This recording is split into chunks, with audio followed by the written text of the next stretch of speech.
اللہ اکبر اللہ اکبر۔ سیدنا سہل بن عبداللہ التستری رحمہ اللہ کسی ویران جنگل میں رہتے تھے۔ کچھ عقیدت مند ملاقات کے لیے ان کی بارگاہ میں حاضر ہو کر عرض کرنے لگے کہ حضرت اس ویران جنگل میں آپ کے دن اور آپ کی راتیں کیسے گزرتی ہیں؟ اکیلے ڈر نہیں لگتا؟ فرمایا میں اکیلا نہیں رہتا، نہ ہی تنہائی محسوس ہوتی ہے۔ جب کسی سے باتیں کرنے کا جی چاہتا ہے تو نماز شروع کر دیتا ہوں اور نماز کے ذریعے اللہ جل وعلا سے باتیں کر لیتا ہوں، اور جب اپنے رب کی باتیں سننے کا دل کرتا ہے تو قرآن کریم کی تلاوت کے ذریعے اللہ جل وعلا کا کلام سن لیتا ہوں۔ بوریت تو وہ محسوس کرے، تنہائی سے تو وہ ڈرے جو اکیلا ہو۔ یعنی اگر لوگ اللہ کی مخلوق سے باتیں کر کے اپنی طبیعت کے بوجھل پن اور بوریت کو دور کر سکتے ہیں تو جس کے شب و روز خود اللہ سے باتیں کرنے میں گزرتے ہوں وہ کیسے تنہائی محسوس کر سکتا ہے؟ کیونکہ وہ قرآن کریم کی تلاوت کے ذریعے ہر وقت اللہ جل وعلا کے قرب اور معیت کی کیفیت میں مست رہتا ہے، اسے ڈر نہیں لگتا، وہ کسی سے نہیں ڈرتا۔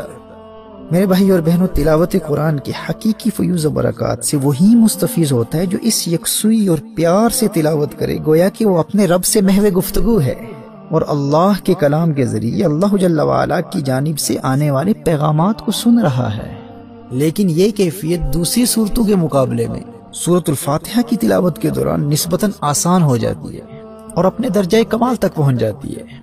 کیونکہ سورۃ الفاتحہ کی تلاوت کے دوران انسان نہ صرف تلاوت کے ذریعے اللہ جل وعلا کے پیغامات کو حاصل کرتا ہے بلکہ اس سورت کی تلاوت کے ذریعے وہ اللہ کو پکار رہا ہوتا ہے، اور اللہ جل وعلا کی جانب سے ایک ایک آیت کی تلاوت پر جو خاص جواب ملتا ہے اس جواب کو نبی کریم صلی اللہ علیہ وآلہ وسلم نے ہم جیسوں کی آسانی کے لیے لفظ بلفظ بیان فرما دیا ہے کہ اللہ جل وعلا کی جانب سے جواب کیا ملتا ہے۔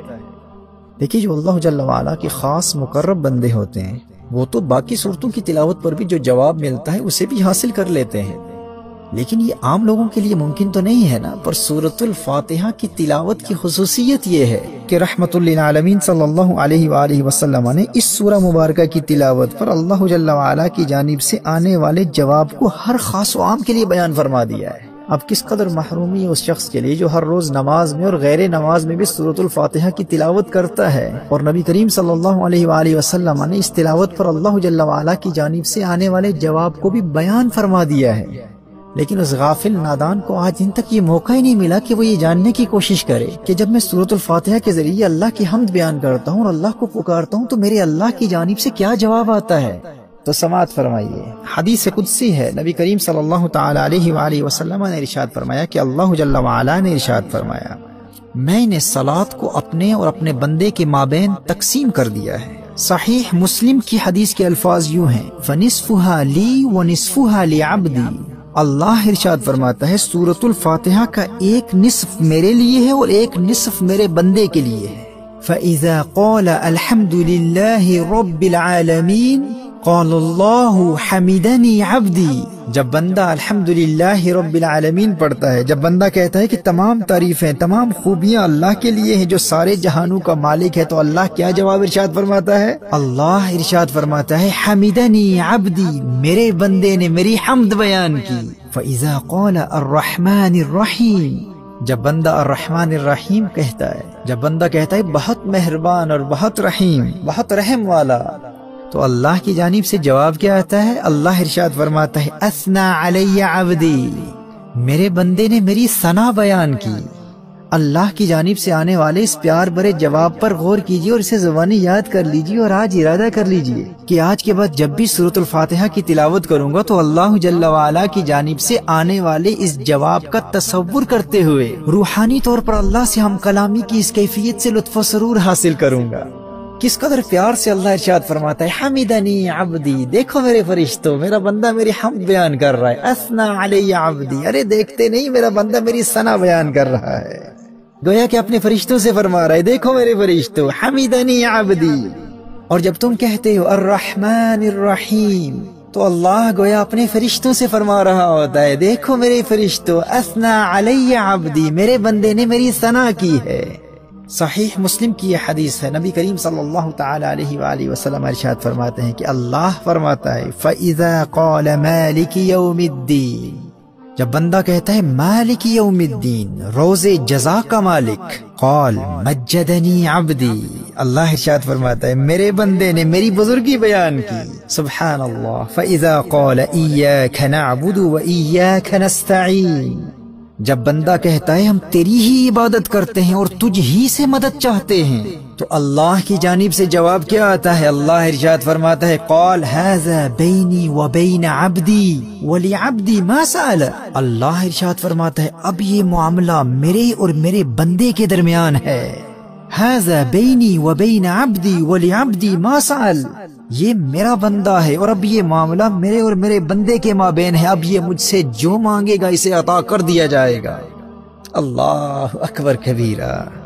پھر جب بندہ پڑھتا ہے فَإِذَا قَالَ اهْدِنَا الصِّرَاطَ الْمُسْتَقِيمَ صِرَاطَ الَّذِينَ أَنْعَمْتَ عَلَيْهِمْ غَيْرِ الْمَغْضُوبِ عَلَيْهِمْ وَلَا الضَّالِّينَ، جب بندہ اللہ کی بارگاہ میں عرض کرتا ہے یا اللہ ہم کو سیدھا راستہ چلا، راستہ ان کا جن پر تو نے احسان کیا، نہ ان کا جن پر غضب ہوا اور نہ بہکے ہوئوں کا، تو اللہ کی جانب سے پھر جواب آتا ہے، اللہ پھر ارشاد فرماتا ہے ھذا لعبدی ولعبدی ما سأل، یہ میرے بندے کے لیے ہے اور جو اس نے مانگا اسے دیا گیا۔ میرے بھائی اور میری بہنوں، سورۃ الفاتحہ کا ترجمہ بھی یاد کر لو اور اللہ جل وعلا کی جانب سے آنے والے اس جواب کو بھی بار بار سنو اور اس کے مفہوم کو ذہن نشین کر لو۔ دیکھیے جب ایک عبد اپنے معبود کی جانب سے آنے والے جواب کو جان لیتا ہے اور اس سے روحانی طور پر لطف اندوز ہو کر سورۃ الفاتحہ کی تلاوت کرتا ہے، تو ایسے تلاوت کرنے والے کے لیے اللہ جل وعلا سے روحانی طور پر ہم کلامی کی وجدانی کیفیت حاصل کرنا بہت آسان ہو جاتا ہے، کیونکہ نہ صرف وہ جواب کے آنے پر یقین رکھتا ہے بلکہ اس جواب کو بھی جانتا ہے کہ وہ جواب ہے کیا۔ اس لیے میں کہتا ہوں کہ سورۃ الفاتحہ کی روحانی پاور سے فائدہ حاصل کرنا اور خشوع و خضوع حاصل کرنا دوسری صورتوں کی بنسبت بہت آسان ہو جاتا ہے، کیونکہ ہر عام و خاص کو بتا دیا گیا ہے کہ اس جانب سے جواب کیا آ رہا ہے۔ آج کے بعد اللہ جل وعلا کی جانب سے آنے والے اس پیار بھرے جواب کا تصور کرتے ہوئے اور اس پر یقین رکھتے ہوئے پورے انہماک کے قلب کے ساتھ اس خوبصورت تصور میں ڈوب کر کے میں اپنے رب سے باتیں کر رہا ہوں، رب کی جانب سے جواب بھی آ رہا ہے، سورۃ الفاتحہ کی کثرت سے تلاوت کی عادت بنا لو اور پھر دیکھو یہ سورۃ الفاتحہ تمہاری دنیا اور آخرت کو کس طرح سنوار دیتی ہے۔ قرآن کریم کی جن صورتوں کے فیوز و برکات بیان کیے جا چکے ہیں ان کا دار و مدار پڑھنے والے کی روحانی کیفیت پر ہوتا ہے کہ وہ کس قدر یکسوئی اور اللہ جل وعلا سے ہم کلامی کی کیفیت میں محو ہو کر پڑھتا ہے۔ جو جتنا زیادہ اپنے رب سے راز و نیاز کی باتیں کرنے اور رب کے کلام کو سننے اور اللہ جل وعلا سے سرگوشی کرنے کی کیفیت میں ڈوب کر قرآن کریم کی تلاوت کرتا ہے، اسے اس کی زندگی میں ان صورتوں کی تلاوت کے اتنے ہی زیادہ روحانی اور مادی فوائد حاصل ہوتے ہیں۔ پھر جب بندہ پڑھتا ہے فَإِذَا قَالَ اهْدِنَا الصِّرَاطَ الْمُسْتَقِيمَ صِرَاطَ الَّذِينَ أَنْعَمْتَ عَلَيْهِمْ غَيْرِ الْمَغْضُوبِ عَلَيْهِمْ وَلَا الضَّالِّينَ، جب بندہ اللہ کی بارگاہ میں عرض کرتا ہے یا اللہ ہم کو سیدھا راستہ چلا، راستہ ان کا جن پر تو نے احسان کیا، نہ ان کا جن پر غضب ہوا اور نہ بہکے ہوئوں کا، تو اللہ کی جانب سے پھر جواب آتا ہے، اللہ پھر ارشاد فرماتا ہے ھذا لعبدی ولعبدی ما سأل، یہ میرے بندے کے لیے ہے اور جو اس نے مانگا اسے دیا گیا۔ میرے بھائی اور میری بہنوں، سورۃ الفاتحہ کا ترجمہ بھی یاد کر لو اور اللہ جل وعلا کی جانب سے آنے والے اس جواب کو بھی بار بار سنو اور اس کے مفہوم کو ذہن نشین کر لو۔ دیکھیے جب ایک عبد اپنے معبود کی جانب سے آنے والے جواب کو جان لیتا ہے اور اس سے روحانی طور پر لطف اندوز ہو کر سورۃ الفاتحہ کی تلاوت کرتا ہے، تو ایسے تلاوت کرنے والے کے لیے اللہ جل وعلا سے روحانی طور پر ہم کلامی کی وجدانی کیفیت حاصل کرنا بہت آسان ہو جاتا ہے، کیونکہ نہ صرف وہ جواب کے آنے پر یقین رکھتا ہے بلکہ اس جواب کو بھی جانتا ہے کہ وہ جواب ہے کیا۔ اس لیے میں کہتا ہوں کہ سورۃ الفاتحہ کی روحانی پاور سے فائدہ حاصل کرنا اور خشوع و خضوع حاصل کرنا دوسری صورتوں کی بنسبت بہت آسان ہو جاتا ہے، کیونکہ ہر عام و خاص کو بتا دیا گیا ہے کہ اس جانب سے جواب کیا آ رہا ہے۔